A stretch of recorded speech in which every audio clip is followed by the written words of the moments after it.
Right.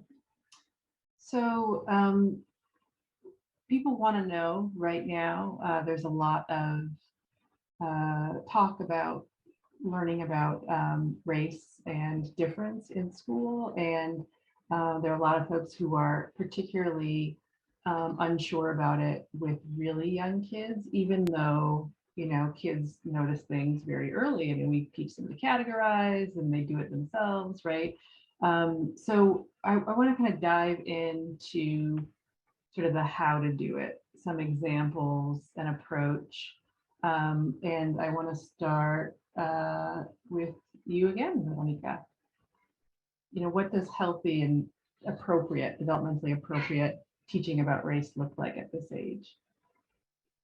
So at this age, I think the most important thing that we can do is to listen and to observe. Kids are highly capable of having conversations, and they're having them with each other.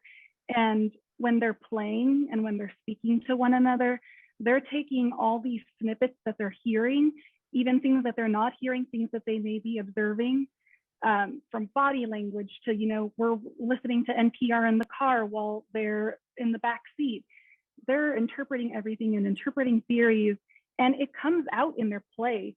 Like, I've had kids outside in a courtyard completely unprovoked or anything, just sit in a circle where they're reading their newspapers. And this was around the time that Trump was elected, and they were talking about some of the ideas that he was bringing up. And so a lot of what they're taking in, they're acting it out in some kind of way. They are playing it out. They're testing their theories. So it's really important for us to observe and listen so that we can respond. And even if we don't have a response right away or might feel uncomfortable with it, for us to really think about it so that we can be intentional in our response to them. So I think that's step number one. Mm-hmm. Victor, you're nodding.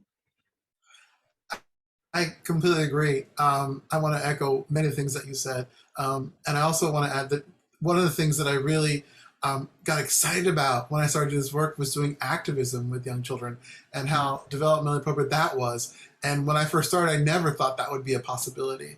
But when President Trump went in the White House, they were going to a lot of marches. Kids were going to women's marches. Kids were going to all different kinds of things and standing up with their families. And so it made sense to bring that in the classroom and follow up and do things with them. And we end up just talking about Cesar Chavez and then connecting that to today and talking about Burger. It was Wendy's at the time, didn't have produce that was with union organized people that were farmers at the time. So we ended up writing to Wendy's. We ended up talking to the school about it. We ended up walking up the down the hallways of a university at the time and talking to professors, students, and really influencing, feeling really powerful about that. And kids sort of brought that home with them and talked to their grandparents about it, talked to their relatives, talked to their friends that, you know, we shouldn't eat at Wendy's and this is why.